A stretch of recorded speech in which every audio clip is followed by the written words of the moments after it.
اس بندے کی طبیعت خراب ہے، بخار سے حالت خراب ہے، پسینہ ٹپک رہا ہے، اور اس کا جو آقا تھا، مالک تھا، اس غلام سے چکی چلوا رہا ہے، جبکہ وہ بیمار ہے، اس کی حالت خراب ہے، چکی چلانے کی حالت اس کی نہیں ہے، بہت بیمار ہے، اندر سے کڑک محسوس ہو رہی ہے، طبیعت اس بات سے انکار کر رہی ہے کہ وہ شخص کھڑا نہیں ہو سکتا۔ اللہ کے نبی جناب محمد رسول اللہ کا اس گلی سے گزر ہوتا ہے۔ اللہ کے نبی صلی اللہ علیہ وسلم کو اس وقت تک وہ غلام نہیں جانتا تھا کہ آخری پیغمبر جناب محمد رسول اللہ صلی اللہ علیہ وسلم کی ذات گرامی ہے۔ آپ علیہ السلام کا گزر ہوا، آپ گئے، دیکھا ہے غلام ہے، چکی چلا رہا ہے، اس کی حالت بڑی نازک ہے۔ آپ علیہ السلام گئے اور کہا کہ اے شخص، تمہاری حالت بڑی خراب لگ رہی ہے، تم چکی کیوں چلا رہے ہیں؟ اس غلام نے کہا کہ اس راستے سے گزرنے والے ہزاروں لوگ ہیں، اس راستے سے گزرنے والے نہ جانے کتنے آتے ہیں چلے جاتے ہیں، آخر اس معاشرے میں، آخر اس محلے میں کوئی ایسا بندہ نہیں ملا جس نے آ کر یہ کہا ہو کہ ایسا شخص کون ہے، تو کیوں چکی چلا رہا ہے، تیری طبیعت اتنی خراب معلوم ہو رہی ہے۔ اس شخص نے کہا کہ آپ کون ہیں؟ اس نے کہا یہ چھوڑو، پہلے آؤ میرے ساتھ۔ آپ علیہ السلام اس غلام کا ہاتھ پکڑتے ہیں، چکی چھڑوانا چلانا اس کو رکوا دیتے ہیں۔ آپ علیہ السلام اس کو اپنے ساتھ لے چلتے ہیں، اور آپ علیہ السلام نے اس غلام کو اپنے پاس سے کچھ کھجوریں کھلائی اور دودھ پلایا، اس کے اندر کچھ طاقتیں آئی۔ اس غلام نے کہا آخر آپ بتائیں تو صحیح آپ کون ہیں؟ تو اللہ کے نبی جناب محمد رسول اللہ نے کہا کہ میں آخری پیغمبر محمد ہوں، مجھے اللہ نے آخری پیغمبر بنا کر بھیجا ہے۔ اس غلام نے کہا ہاں میں نے سنا تو ہے اپنے آقا سے، اپنے آقا امیہ سے سنا ہے، وہ کہا کرتا ہے اپنے لوگوں میں بیان کرتا ہے کہ ایک آخری پیغمبر آیا ہے، ایک آخری رسول آیا ہے، جو اس بات کا دعویٰ کرتا ہے کہ میں آخری پیغمبر ہوں، اس کی کوئی بات جھوٹی نہیں ہوتی ہے، جو اس سے مل جاتا ہے وہ اس کا ہو کر رہ جاتا ہے۔ اس غلام نے کہا کہ اے آخری پیغمبر، میں آپ سے مل کر آپ کا ہو گیا ہوں۔ وہ غلام آپ علیہ السلام سے اٹھ کے پاس سے اٹھ کر دوبارہ چکی چلانے کے لیے چلا جاتا ہے۔ اب دیکھیں آپ علیہ السلام کو جو اللہ نے کہا تھا وَمَا أَرْسَلْنَاكَ إِلَّا رَحْمَةً لِلْعَالَمِينَ، کہ پیغمبر ہم نے آپ کو رحمت بنا کر بھیجا ہے، تو دیکھیں اللہ کا فرمان کیسے سچا ہوتا ہے۔ اس غلام سے آپ علیہ السلام نے کہا کہ اے شخص، تم چکی نہیں چلاؤ گے، تمہاری طبیعت بڑی خراب معلوم ہو رہی ہے۔ اس غلام نے کہا کہ اے آخری رسول، اگر میں نے چکی نہیں چلایا تو میرا آقا مجھے مارے گا، مجھے گھسیٹے گا، میرا آقا مجھ پر ظلم کرے گا، مجھے کھانا نہیں دے گا۔ آپ علیہ السلام نے کہا تم اس کی فکر مت کرو، یہ چکی تمہاری جگہ آج میں چلاؤں، قربان جاؤ میں رسول اللہ کی ذات گرامی پر۔ آپ علیہ السلام آخری پیغمبر ہیں، آپ علیہ السلام کو اللہ نے تمام انبیاء کرام کی امامت کا شرف عطا کیا ہے۔ آپ کے سر پر اللہ نے نبوت اور ختم نبوت کا تاج رکھا ہے، اس کے باوجود ایک غلام کی چکی چلا رہے ہیں۔ ایک دن نہیں، 2 دن نہیں، بلکہ 3 دن تک اللہ کے نبی نے اس غلام کی چکی کو چلایا ہے۔ یہی نہیں، دیکھیے یہی ایک غلام ہے، یہی ایک غلام ہے جس کا نام حضرت بلال حبشی رضی اللہ تعالی عنہ ہے۔ آج ہم کا نام سمجھتے ہیں، وہی وہ بلال ہیں جنہیں مکہ کی گلیوں میں گھسیٹا جاتا تھا، جن کے سینے پر بڑے بڑے چٹان رکھ دیے جاتے تھے۔ جب اسلام ان کی زبان پر آئی، جب وہ اسلام کا نام لیتے تھے، ان کا آقا امیہ بن خلف کہا کرتا تھا، اے بلال تو اپنی زبان سے اسلام کا نام نہ لیا کر، میں تجھے بڑی تکلیفیں دیا کروں گا۔ حضرت بلال کی ذات پر قربان جاؤ، انہوں نے اسلام کو اپنے ہاتھ سے جانے نہ دیا۔ اسلام کی محبت دل میں ایسے گھر کر گئی، اس بندے نے کہا جب ان کو تکلیف دی جاتی تھی، ان کی زبان پر ایک احد احد کا نعرہ لگا رہتا تھا، ایک احد احد کا ورد کرتے تھے اور کہتے تھے جب ایک بار اللہ کے نبی کا کلمہ پڑھ لیا ہے تو دوبارہ اس سے میں پھر بھی نہیں سکتا۔ عزیز نوجوانوں، میں آپ کو بتلاتا چلوں، یہی حضرت بلال حبشی رضی اللہ تعالی عنہ ہے کہ جب اسلام لائے ہیں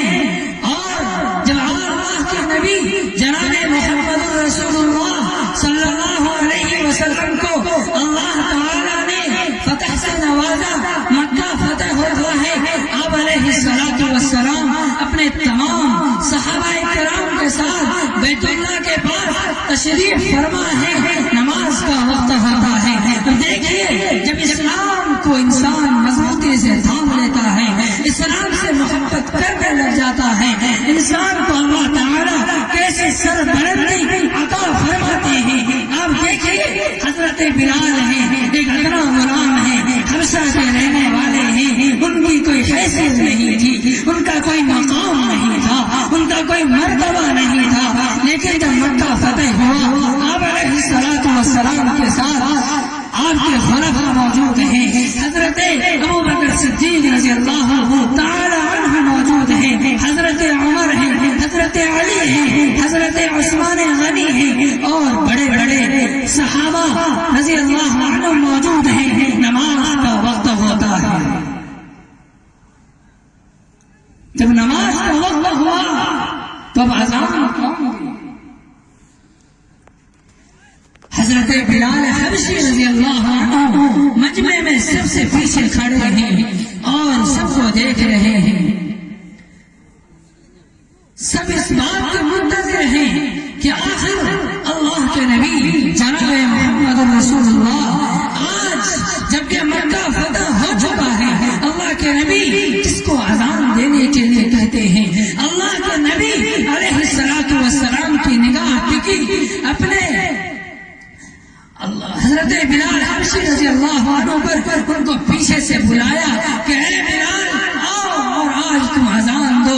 لکھا ہے کہ ایک صحابی رضی اللہ تعالی عنہ مجلس میں سے کھڑے ہوتے ہیں اور چپکے سے آہستہ سے آپ علیہ السلام کے کان میں آ کر کہا کہ اے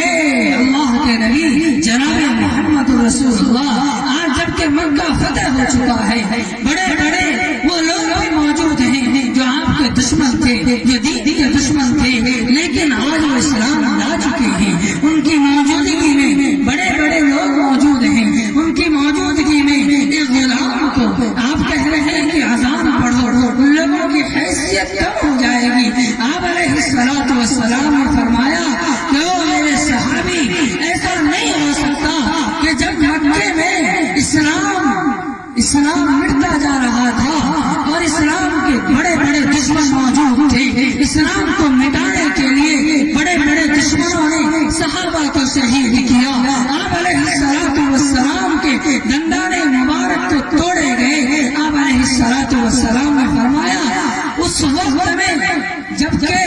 اسلام کے خلاف بڑی بڑی آوازیں اٹھانے والے موجود تھے، اس وقت میں جبکہ بلال کو بیت اللہ کی چوکھٹ پر قدم رکھنے پر تکلیف دی جاتی تھی، اس وقت میں بلال اذان دے، اور آج جبکہ مکہ فتح ہو چکا ہے، اسلام اپنا قلعہ فتح کر چکا ہے، تو آج بلال کی جگہ کوئی دوسرا شخص اذان دے، یہ مجھے گوارا نہیں۔ میرے بھائیوں،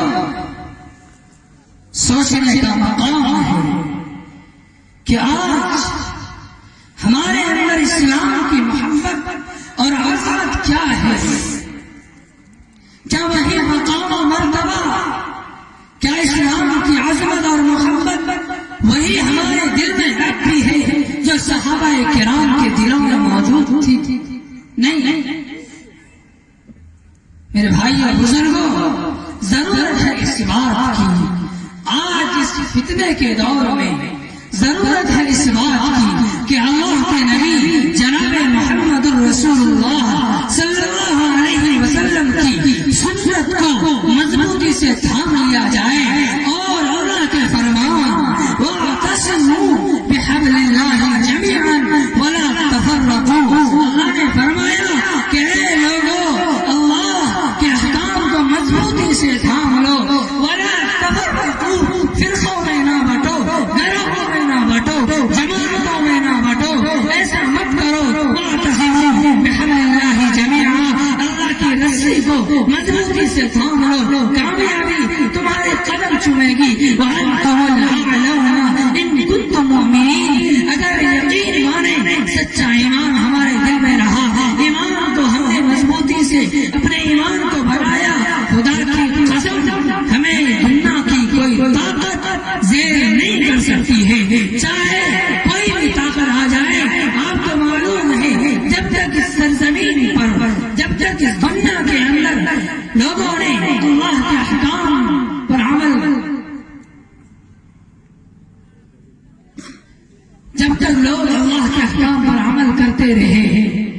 اللہ کے نبی علیہ الصلوۃ والسلام کے بتائے ہوئے طریقے کے مطابق زندگی گزارتے رہے،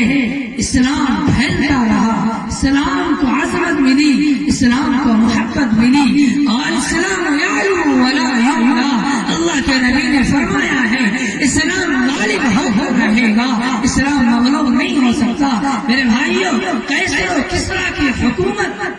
اسلام کے سامنے جھک گئی تو آج کی حکومت، آج کی طاقتوں سے بڑی نہیں ہے۔ ہم اللہ کی ذات سے امید کرتے ہیں کہ انشاءاللہ تعالی وہ وقت آئے گا کہ جب اسلام کا جھنڈا پوری دنیا میں پھیلے گا۔